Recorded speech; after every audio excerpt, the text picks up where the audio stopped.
महाराज की जय। सद्गुरु भरद्वाज महाराज की जय। सद्गुरु पूर्णानंद महाराज की जय। శ్రీ సాయి సన్నిధి లో మోరేశ్వర ప్రధాని గురించి మనం చదువుకుంటూ ఉన్నాం. ఇక్కడ మనకి వివరించింది. అప్పట్లో ఎలా ఉండేవారు, కొంచెం సద్భక్తి కలిగిన వాడు అంటే నాటి ఈ మోరేశ్వర ప్రధాని గారి దీక్షిత్ గాని వీళ్ళని చూస్తే మనకు తెలుస్తుంది. వాళ్ళకి మీరు ఎక్కడ చేస్తున్నారో జాబ్ మాకు చెప్పండి, కాదు మీరు ఎక్కడ కొన్నారో మాకు చెప్పండి, కాదు మీరు ఎవరైనా మహాత్ముని దర్శించారా, అలాంటి మహనీయులు ఎవరైనా ఉన్నారా ఉంటే మాకు కూడా తెలియజేయండి, లేదా మీరు దర్శిస్తే కనుక మాకు కూడా తెలపండి అని కోరుకునేట్లుగా ఉండే కోరికలు. మోరేశ్వర ప్రధాని కూడా వీళ్ళకి వీళ్ళ అన్నయ్యకి ఎలా ఉండేదంటే అక్కలకోట మహారాజు లాంటి మహనీయులు ఎవరైనా ఉన్నారా తెలుసుకొని అలాంటి వాళ్ళని దర్శించాలని ఉండేదట. అట్లానే ఆయన ఒకసారి నానాచంద్రతో అడిగారు, అట్లా అక్కలకోట మహారాజు లాంటి మహనీయులు ఎవరైనా ఉన్నారా అని అడిగితే చంద్రకర్ గారు చెప్పారు, బాబా అలాంటి మహనీయులు అని చెప్పి ఆ వారి మహిమను కూడా చంద్రకర్ గారు వివరించారట. ఆయన ఎంతో మనసుకి పట్టే విధంగా తను లీనమైపోయి చెప్పేవాడట. విన్న వాళ్ళకి ఎప్పుడెప్పుడు మళ్ళీ బాబా దర్శిస్తామా చెట్లుగా మొదటిసారి ఆయన. అట్లా వాళ్ళు దీక్ష నానా ద్వారా బాబా దగ్గరికి వెళ్ళడం జరిగింది. అయితే ఈయన వెళ్ళినప్పుడు కొన్ని బంగారు నాణాలు, తర్వాత కొన్ని నోట్లు తీసుకుని వెళ్ళాట. బాబాకి 4 బంగారు నాణాలు గినియా అంటారు, వాటిని ఇవ్వాలనుకున్నారు. బాబా దక్షిణ కొడితే ఇవ్వాలని అడిగి మళ్ళీ ఒకసారి ఏం చేశారట, దాన్ని ఒక నోట్లు మార్చి 30 రూపాయలు, ఒక 20 రూపాయల నాణాలు కూడా తీసుకున్నారు. మేము షిరిడీ చేరేసరికి మా కోసం ఎదురు చూస్తున్నారు అన్నట్లు బాబా లెండి వద్ద నిల్చొని ఉన్నారట. వెంటనే వెళ్ళి బయట దిగి వారికి నమస్కరించిన తర్వాత వాడాలో సాటే నూర్కర్ మొదలగు వాళ్ళతో కలిసి అక్కడ బస్ చేసి కొంచెం సేపు ఆగి మళ్ళీ పండు పూలు తీసుకొని మసీదుకు వెళ్ళి బాబాకు సమర్పించాను. వాళ్ళకి ఎలా ఉందట, వారి ముఖంలోకి కళ్ళలోకి చూడగానే ఆయన నిస్సందేహంగా గొప్ప మహాత్మ అనిపించింది. వారి దర్శనం ప్రసాదించినందుకు భగవంతునికి కృతజ్ఞత చెప్పుకున్నాను అంటున్నారు. చూడండి, అప్పుడు కోరిక తీరిందనా కష్టం తీరిందనా కాదు, ఆయన దర్శించినంతనే అంతటి మహనీయుని దర్శించుకోగలిగినందుకు భగవంతుడికి కృతజ్ఞత చెప్పుకున్నాడట. అప్పుడు బాబా ఏం చేశారు, దక్షిణ కోరారు. అంటే బాబాకు ముందే అనుకున్నారు కదా, ఇది బాబా కనుక అడిగిన దక్షిణ ఇవ్వడానికి అని చెప్పి తగిన ఏర్పాటుతో వెళ్ళారు. అప్పుడు బాబా అడగగానే ఈయనేమైంది సార్, నేను అనుకున్నట్లుగానే వారికి 20 రూపాయలు సమర్పించే బదులు ఒక బంగారు నాణం వారి చేతిలో పెట్టారు. బాబా తీసుకొని తమ అరచేతిలో ఒకసారి బొమ్మ, మరొకసారి పొడుచు అని పైకి ఉండేటట్టు 3 సార్లు తిప్పి చూస్తూ ప్రతిసారి ముల్కర్ను ఇదేంటి అని అడిగారు. దీన్ని గినియా అంటారు అన్నాడు ముల్కర్. ఆయన దీన్ని విలువ ఎంత అన్నారు. అంటే తెలియనట్టుగా అడుగుతున్నారు బాబా. 15 రూపాయలు అని చెప్తే అప్పుడు బాబా ఈసారి తిరిగి నాకు ఇచ్చేసి, ఇది నాకు వద్దు, ఇది నీ వద్ద ఉంచుకొని నాకు 15 రూపాయలు ఇవ్వు అన్నారు. నీతుల సలహా ప్రకారం దాని బాబా ప్రసాదం కంటే బాబా స్పర్శ పొందింది కదా ఆ నాణ్యం అని చెప్పి అది తీసుకొని 15 రూపాయలు 15 వెండి రూపాయల కాసులు ఇచ్చారట. బాబా వాడిని తిరిగి లెక్క పెడుతూ ఇవి 10 రూపాయలే, ఇంకా 5 రూపాయలు ఇవ్వు అన్నారు. ఎందుకని, ఇతను బయలుదేరేప్పుడు 20 రూపాయల నాణాలు తీసుకున్నారనమాట. అందుకని నాకు ఇది 10 ముట్టాయి, 15 ఇచ్చినా కానీ లెక్కేసి 10 ముట్టాయి, 10 రూపాయలు ఇవ్వని బాబా అడిగి. మరి పైగా ఆయన ఏమన్నారు, నిజానికి ఆయన నా విశ్వాసాన్ని పరీక్షిస్తున్నారు. ఎందుకని, వృత్తిరీత్యా వాదించడానికి అలవాటు పడ్డ నేను వాదిస్తానో లేనని చూస్తున్నారు. అదేంటి బాబా, నేను 15 ఇస్తే మీరు 10 అంటున్నారు, మీరు లెక్క తప్పేస్తున్నారు, నేను ఏం మాట్లాడినా. బాబా అడగారు, నేను సంతోషంగా వారికి మరో 5 రూపాయలు ఇచ్చాను. నేను వారికి సమర్పించదలిచింది మొదట 20 రూపాయలు అని తెలిసి వారలా అన్నారు. అంటే చూడండి ఎంత సమగ్రంలో బాబా. నా వద్ద డబ్బున్నా ఆయన ఇంకేమీ అడగలేదు. తర్వాత మళ్ళీ బాబాను దర్శించినప్పుడు ఆయన అక్కడ చేరిన వారందరికీ ఊది ఇస్తున్నారట. దూరంగా నిల్చొని మోరేశ్వర ప్రధాని మొదటిసారి కదా వచ్చింది, దూరంగా నిల్చోనంటే బాబా సైగ చేసి దగ్గరికి పిలిచారట. తెలిసి బాబు 2 లేక 4 రోజుల్లో అంతా బాగైపోతుందిలే అని చెప్పి నాకు ఊది ఇచ్చారు. చూడండి గమ్మత్తు. ఆయన సర్వజ్ఞుడు, సమర్థుడు, సర్వసమర్థుడు. ఏం జరగబోతుందో ఆయనకి తెలుసు. మనలాంటి వాడికి ఎలా తెలుస్తుంది? ప్రధాని కూడా దగ్గరికి పిలిచి, అక్కడ ఊది ఇస్తున్న వారల్లా బాబా దగ్గరికి పిలిచి అంటున్నారట, బాబు 2 లేక 4 రోజుల్లో అంతా బాగైపోతుందిలే అని చెప్పి ఊది ఇచ్చారు. అది తీసుకొని నేను వచ్చేసాను. నా పట్ల వారి ఆదరణ చూసి అందరూ ఆశ్చర్యపోయారు. ఏంటి ఇతను మొదటిసారిగా వచ్చాడు, బాబా ఇప్పుడు ప్రత్యేకమైన ఆదరణ చూపిస్తూ ఉన్నారు అని చెప్పి అందరూ ఆశ్చర్యపోయారట. ఆశ్చర్యపోయి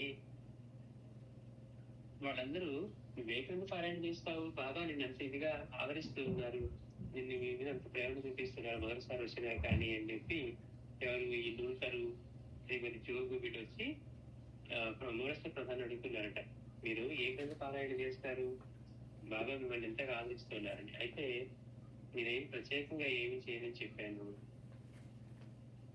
తర్వాత బాబాని సెలవు కొడితే అసలు వెళ్ళడానికి రేపు వెళ్ళన్నారు కానీ అక్కడే నిజంగా ఉంచేశారట.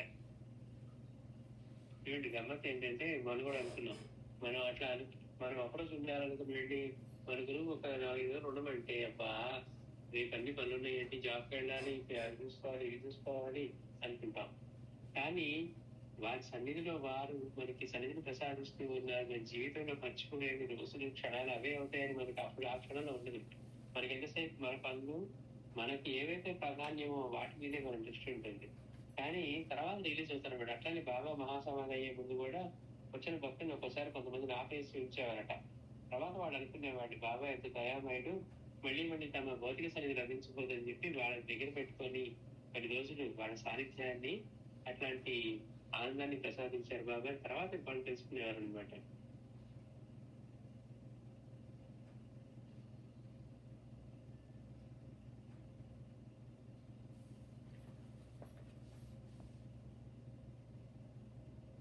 అలానే మనం వీళ్ళకి బాగా ఒక బిడ్డను ప్రసాదించడం, అక్కడ బాబా దగ్గర సేవ చేసుకునే బాబు అనే సాటే బంధువు, గణేష్ కేర్కర్ బంధువు అయినటువంటి 20 ఏళ్ల బాబు చనిపోయి మళ్ళీ వీళ్ళకి బిడ్డగా జన్మించడం. తర్వాత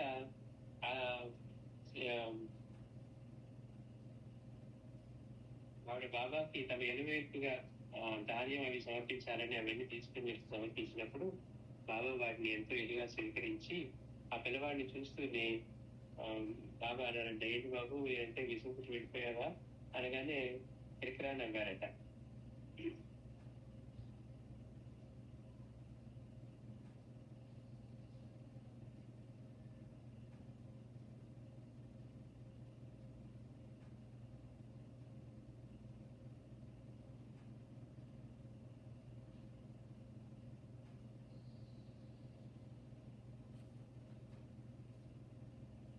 అనుకుంటే నా భార్య బాబాను తన ఇంటి ఇరువైపుగా కలిసింది.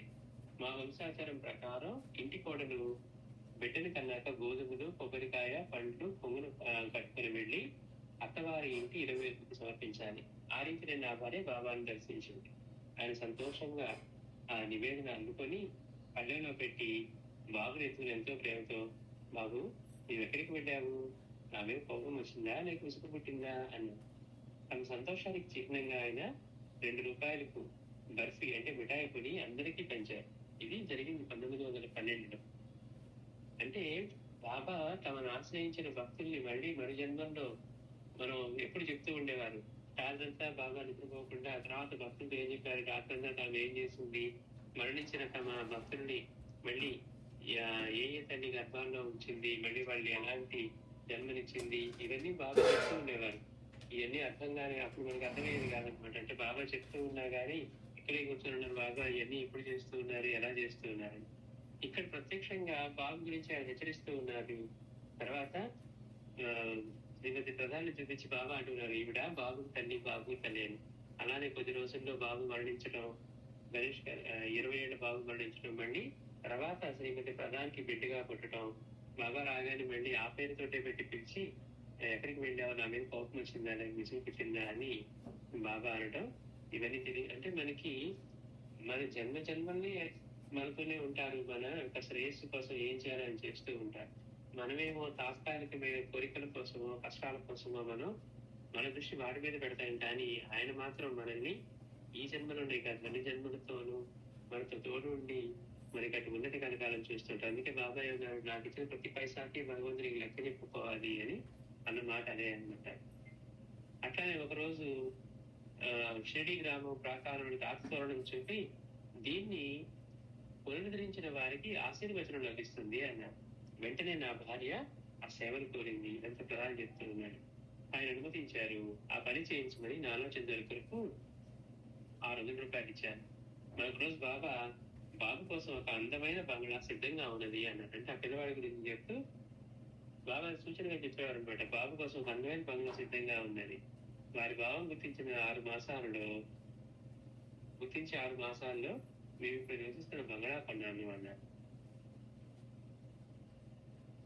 అట్లాగే బాబుని తీసుకొని మొదటి పుట్టినరోజుకి బాబా దర్శనానికి వీళ్ళు భార్యాభర్తలతో వెళ్ళినప్పుడు బాబా ఏం చేశారట, అప్పుడు కూడా సంతోషానికి చిహ్నంగా 2 రూపాయలతో బాబా దగ్గర దక్షిణలో ఉన్న 2 రూపాయలతోటి బర్ఫీ కూడా అందరికీ పెంచారు. వీళ్ళు తీసుకెళ్ళడం కదా, ఆయన పని పెంచారట. అప్పుడు ఆయన ఎంతో భావగర్భితంగా వీడికి ఒక చెల్లెలు లేదా అన్నాడు. అనేసరికి నా భార్య సిగ్గుపట్టుకుని మీరు మాకు ఈ బాబుని మాత్రమే ప్రసాదించారు అన్నది. తర్వాత మాకు ఒక పాప ఒక బాబు మరొక పాప కూడా కలిగారు. అంటే వీళ్ళు వెళ్ళగానే మొదటి పుట్టినరోజుకి బాబా అడుగుతారట వాడిని చూసి, ఏంటి వీడికి ఇంకా చెల్లెలు లేదా అని. ఆవిడ సిగ్గుపడుతూ బాబా లేదు, మీరు మాకు వీడు అప్పనే ప్రసాదించారు అన్నదట. ఆ తర్వాత వీళ్ళకి మరొక పాప ఒక బాబు మళ్ళీ మరొక పాప కలిగారు. మొత్తం 4 పిల్లలు.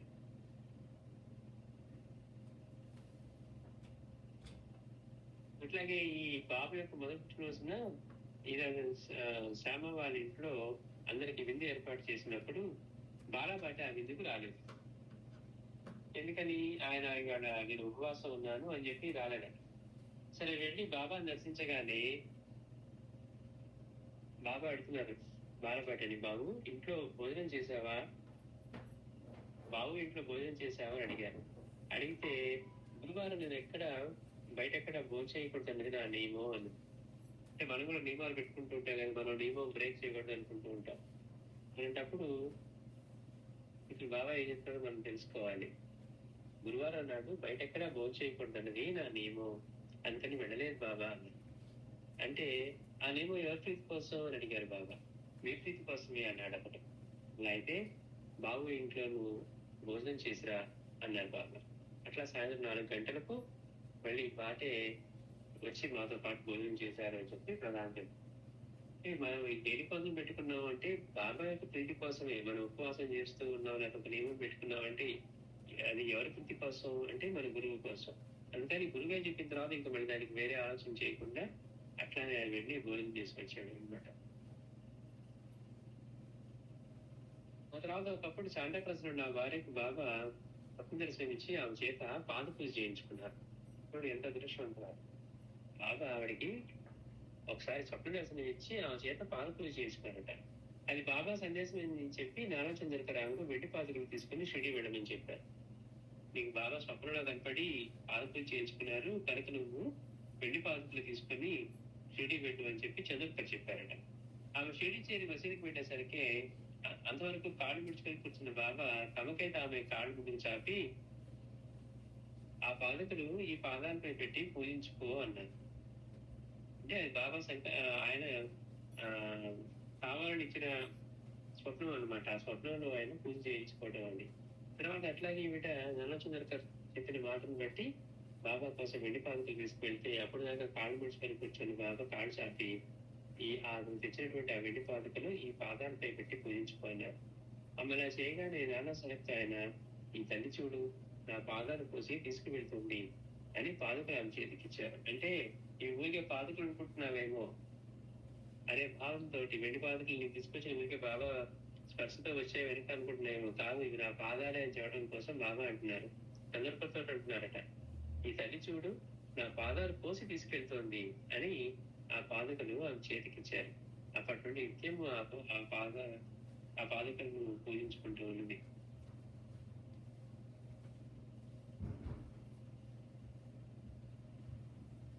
నేను మొదటి నుండి బాబాతో కలిసి మసీదులో భోజనం చేస్తూ ఉండేవాడిని.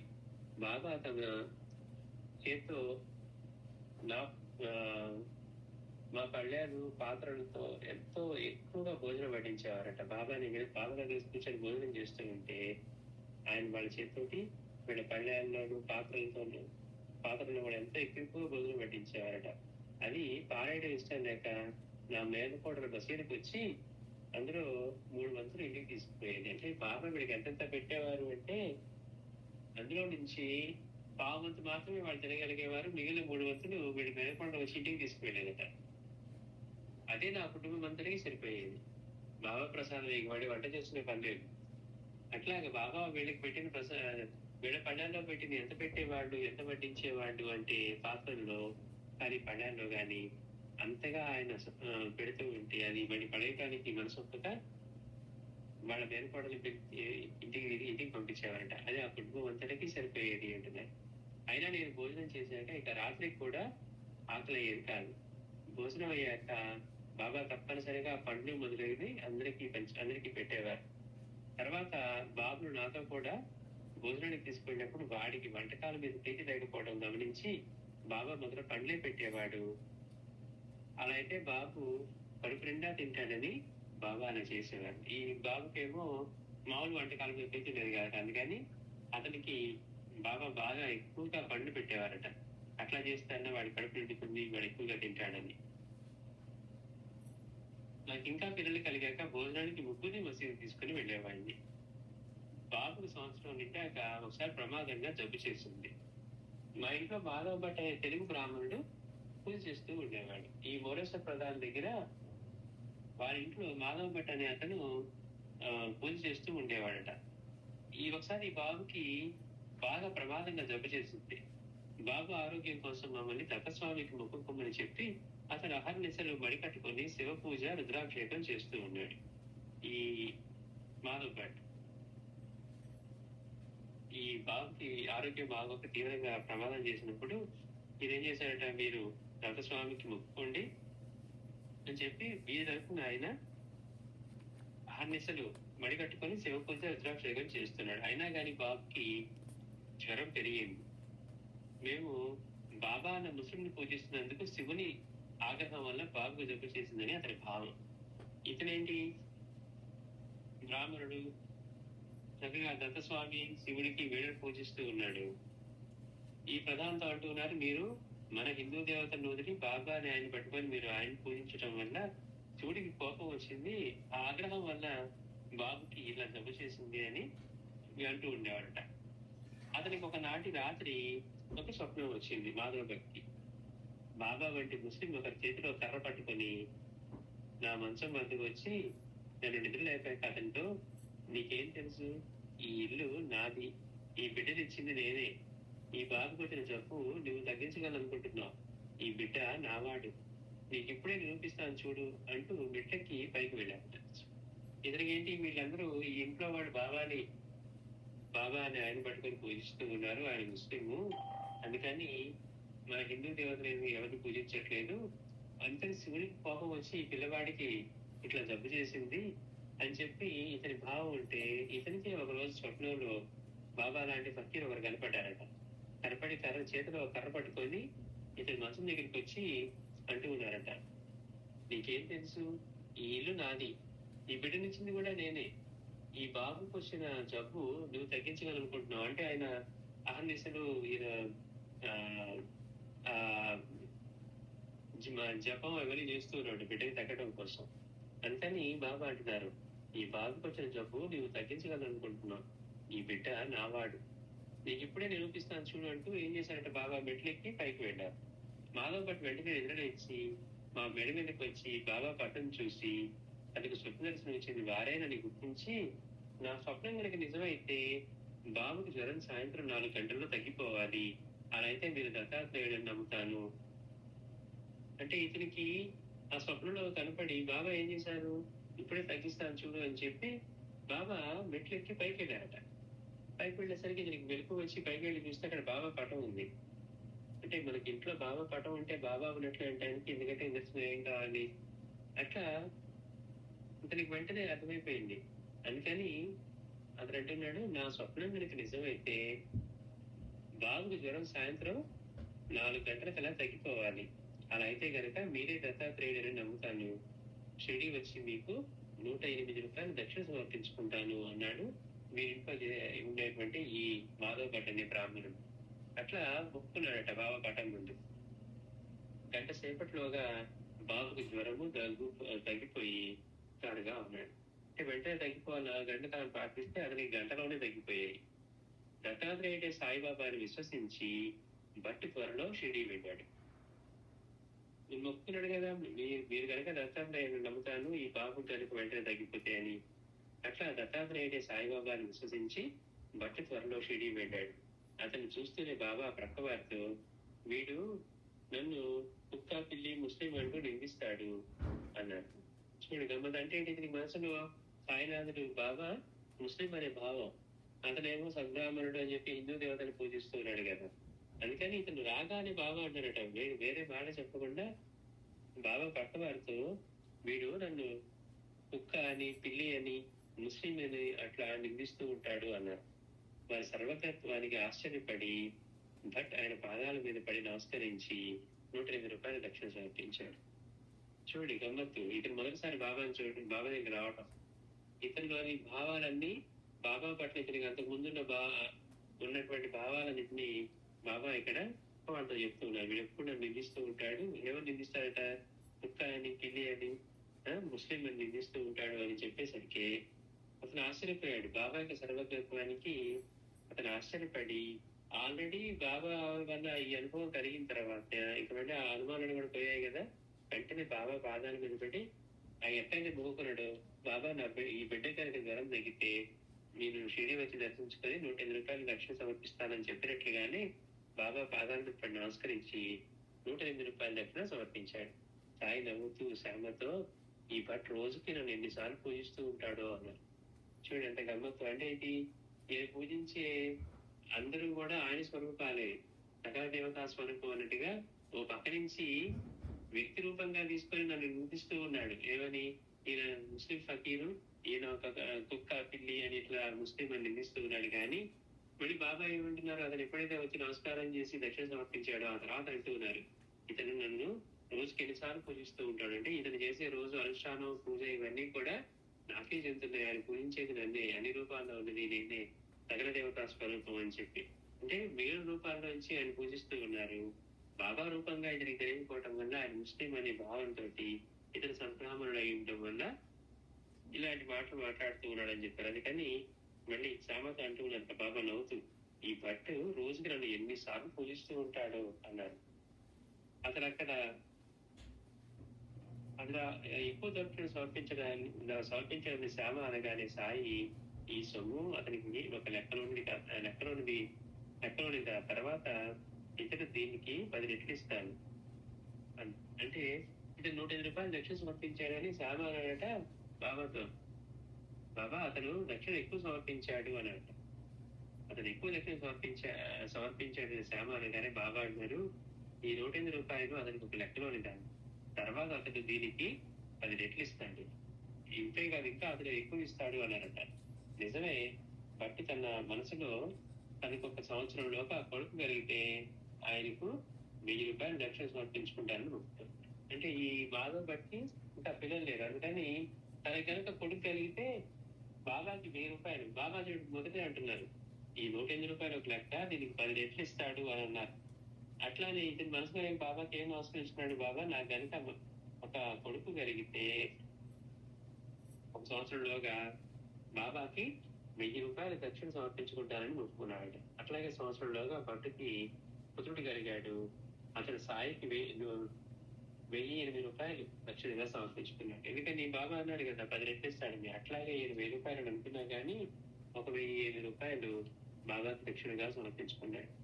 అతడు బాబాను దత్తమూర్తిగా భావించి పూజించడమే కాక గ్రామంలో అతని సోదరుడు కట్టించిన దత్త మందిరంలో బాబా పటం కూడా ప్రతిష్ఠించాడు. చూడండి, ఒకప్పుడు ఆయన ముస్లిము, ఆయన కుక్క, ఆయన పిల్లి అని నిర్మించిన వాడు బాబా నుంచి అటువంటి అనుభవం లభించిన తర్వాత ఆయన సంపూర్ణంగా విశ్వసించి ఆయన సాక్షాత్ దత్తాత్రేయుడిని విశ్వసించి తన సోదరుడు కట్టించినటువంటి దత్త మందిరంలో బాబా పటం కూడా ప్రతిష్ఠించాడంట అప్పట్లో. బాబా ఒకప్పుడు నానా భార్యతో ఎవరైనా మనతో 10 మాటలు మాట్లాడినా మనం సమాధానం అంటూ ఇవ్వదరిస్తే ఒక్క మాటలో బదులు చెప్పాలి, ఎవరితోనూ తగువులాడవద్దు, పోటీ పడవద్దు అని చెప్పారు. బాబా అన్నారంటే ఇది మనం ఇందాక మనం అనుకున్నది గుర్తుపెట్టుకోవాల్సింది. మనం ఇది చేస్తూ ఉన్న మన కోరికలు కష్టాలు తీర్చడానికి బాపోయినంతగా బాబా మనకి చెప్పిన ధర్మాన్ని ఎంతగా మనం పాటిస్తున్నామో గమనించాలని మర్చిపోయి చెప్పిన మాట. బాబా ఒకప్పుడు నానా భార్యతో ఉండాలంట ఎవరైనా కానీ మనతో 10 మాటలు మాట్లాడినా మనం సమాధానం అంటూ ఇవ్వదలిస్తే, చూడండి సమాధానం ఇవ్వదలిస్తే వెంటనే మనం అయితే ఒక మాటకి 10 మాటలు చెప్తాం. కానీ బాబా అంటారు మనం సమాధానం అంటూ ఇవ్వదలిస్తే ఒక్క మాటలో బదులు చెప్పాలి, ఎవరితోనూ తగువులాడవద్దు, పోటీ పడవద్దు అని చెప్పారు. నేను చివరిసారిగా బాబాను 1918లో దర్శించి 32 రోజులు షిరిడీలో ఉన్నాను. 18లో బాబా మహాసమాజం చెందారు కదా, ఇతను 1818లోనే 32 రోజులు షిరిడీలో ఉన్నాడట. ఒక రోజు మేమంతా బాబాను చిత్రచామరాలతో రెండి వరకు సాగనంపి వారిని అక్కడ విడిచి తిరిగి వచ్చాము. అప్పుడు ఆయన నన్నొక్కడిని తమ చెంతకు పిలిచి నా తలపై చేయి పెట్టి ఆశీర్వదించి, బాబు నేను అడుగుతాను చేస్తావా అన్నాను. చూడండి 1918లో ఒకరోజు బాబాని నెల్లి వరకు వీడి చెత్త చామరాలతో తీసుకొని ఊరేగింపుగా వెళ్ళి బాబాను అక్కడ విడిచి వచ్చిన తర్వాత మళ్ళీ బాబా తమ చెంతకు పిలిచారట. పిలిచి నా తలపై చేయి పెట్టి ఆశీర్వదించి, బాబు నేను ఒకటి అడుగుతాను చేస్తావా అన్నాను. అప్పుడు ఇంక బాబా అడిగినా ఇంకేం మాట్లాడతాం, చక్కగా ఆయన ప్రధానం వెంటనే చేస్తాను బాబా అన్నారట. అప్పుడు ఆయన నాకు 100 రూపాయలు సంచిలో పెట్టి వెదలకుండా మసీదుకి తెచ్చి ఇవ్వు అన్నారు. బాబా ఏం చెప్పారు, నీకు ఒకటి చెప్తాను చేస్తావా అంటే బాబా ఆయన తల మీద చేపెట్టి ఆశీర్వదించి నేను ఒకటి అడుగుతాను చేస్తావా అన్నారట. తప్పకుండా చేస్తాను బాబా అంటే నాకు ఒక 100 రూపాయలు సంచిలో పెట్టి మెదలకుండా మసీదుకి తెచ్చి ఇవ్వు అన్నారు. అప్పుడు ఆయన నాకు అంతుపట్టని రీతిన కొన్ని సైగలు చేశారు. అవి నిన్ను మిల్లు విరిగి మీద పట్ట నీవు భయపడనక్కర్లేదు, నేను నీతోనే ఉన్నాను అన్న భావాన్ని సూచించేవిగా ఉన్నాయి. పైగా బాబా అక్కడ కొన్ని సైగలు చేశారట. 100 రూపాయలు తెచ్చి ఇవ్వు అని నా సంచిలో పెట్టి మసీదులో మెదలకుండా తీసుకొచ్చి మసీదులో ఇవ్వు అన్నారట. అని మళ్ళీ ఏమంటున్నారు, కొన్ని సైగలు చేశారట, అతుపట్టని కొన్ని సైగలు చేశారు. అది ఆ సైగలకు అర్థం ఎలా ఉందంటే నిన్ను విరిగి మీద పట్ట నువ్వు భయపడనక్కర్లేదు అంటే నేను నీతోనే ఉంటాను, నిన్ను అనుక్షణం రక్షిస్తూ ఉంటాను, నువ్వు దేనికోసం కూడా భయపడక్కర్లేదు, నిన్ను విరిగి మీద పడ్డా కూడా నువ్వు భయపడక్కర్లేదు, నేను నీతోనే ఉన్నాను అన్న భావాన్ని సూచించేవిగా ఆయన కొన్ని సైగలు చేశారట. నేను మొదట వారిని దర్శించినప్పుడు వారు నాతో నీవు సమర్పించిన చిరిన్నే గత 6 సంవత్సరాలుగా ఉపయోగిస్తున్నాను అన్నారు. దాని భావం ఏమో నాకు అంతుపట్టలేదు. అంటే ఒకసారి బాబా ఇతనితో ఉన్నారట, మొదట వారిని దర్శించినప్పుడు వారు నాతో నీవు సమర్పించిన చిరిన్నే గత 6 సంవత్సరాలుగా, ఎప్పుడు మొదటిసారి దర్శించినప్పుడు ఏమంటున్నారు, 6 సంవత్సరాలుగా నువ్వు సమర్పించినటువంటి చిరునే నేను ఉపయోగిస్తున్నాను అన్నారు. అంటే బాబా దగ్గర ఇదే కదా మొదటిసారి రావడం, మరి 6 సంవత్సరాల నుంచి నేను ఇచ్చిన చిరునే ఉపయోగిస్తున్నాను బాబా అన్నారేంటి, బాబా భావం ఏంటో నాకు అర్థం కాలేదు, నాకు అంతుపట్టలేదు అంటున్నారు.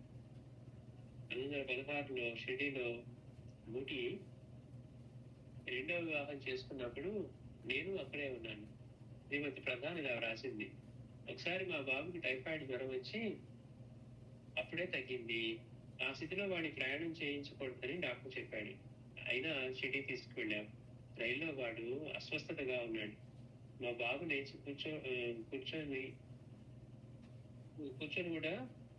కూర్చోలేక పడుకునే ఉన్నాడు. అంటే బాగా తీవ్రంగా అనారోగ్యంగా ఉండి రైల్లో కూడా కూర్చోలేకపోయాడట, అలా పడుకునే ఉన్నాడు. నా పిచ్చితనం చూసి అందరూ నవ్వుతారేమోనని భయం వేసింది.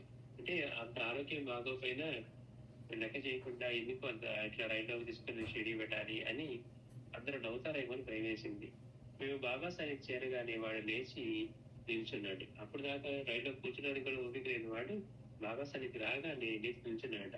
ఇప్పుడు బాబా నాతో అన్నారు, ఇంకా నిన్ను చూసి ఎవరు నవ్వరులే. అంటే ఏంటి, బాగోపోయినా కానీ వాడిని తీసుకొని ఇది దూరం వెళ్తూ ఉంది. ఏ, ఇదేం పిచ్చి అని చెప్పి అందరూ నవ్వుతారేమో అనుకుంటే, ఆవిడ మనసులో వచ్చిన ఆలోచన ఇక్కడ బాబా చెప్తూ ఉన్నారు. వాడి షిరిడీలోకి బాబా సన్నిధికి రాగానే ఎప్పటిదాకా కూర్చుని వాడు కూడా లేచి నిల్చున్నాడట. అప్పుడు బాబా ఆవిడతో అంటున్నారు, ఇంకా నిన్ను చూసి ఎవరు నవ్వరులే అన్నారు. రైల్లో ప్రయాణం చేస్తున్నప్పుడు మాకు వచ్చిన ఆలోచనలు కూడా బాబాకు తెలుసు.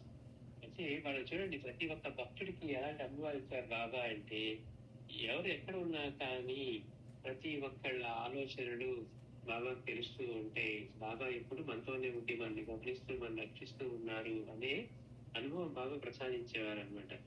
అట్లాగే మనం దక్షిణ అధ్యయనం కూడా చెప్తారు, భక్తులు బాబాకు దక్షిణ సమర్పించి తర్వాత ఎంత మేలు పొందేవారు. ఇక్కడ ఈయన బాబానే అడుగుతున్నారు, నేను ఒకటి చెప్తాను చేస్తావా అని. అంటే ప్రత్యేకంగా ఎంత నిలకడం చూపిస్తున్నారు ప్రధాని మీద.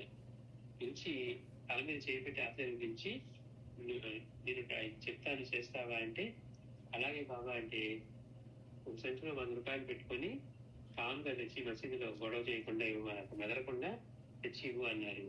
పైగా ఏమన్నారు, కొన్ని సైగలు చేస్తూ ఎట్లా దాని భావం ఏం చెప్పారట అంటే, విరిగి మీద పడ్డా కూడా నీకు భయపడక్కర్లేదు, నేను నీతోనే ఉన్నాను అన్న భావాన్ని సూచించేవిగా ఉన్నాయి. అంటే బాబా అట్లాంటి రక్షణ ఆయనకి ప్రసాదించారు. పైగా మొదటిసారి షిరిడీ వచ్చినప్పుడు దర్శించుకున్నప్పుడే ఇతనితో అన్నారట, నువ్వు సమర్పించిన చిరుని గత 6 సంవత్సరాలుగా ఉపయోగిస్తున్నాను అన్నారు. ఇదేంటి బాబా దగ్గరికి మొదటిసారి వచ్చావు అని బాబా భావం ఏంటో నాకు అందుబట్టలేదు అని అంటూ శ్రీ సచ్చిదానంద సద్గురు సాయినాథ్ మహారాజ్ కీ జై. ఇది భవిష ప్రధాని గురించి మాస్టర్ గారి గురించింది. మళ్ళీ నెక్స్ట్ టైం నాకే గురించి తెలుసుకుందాం. శ్రీ సచ్చిదానంద సద్గురు సాయినాథ్ మహారాజ్ కీ జై. సద్గురు భరద్వాజ్ महाराज की जय. सद्गुरु पुनानंद महाराज की जय.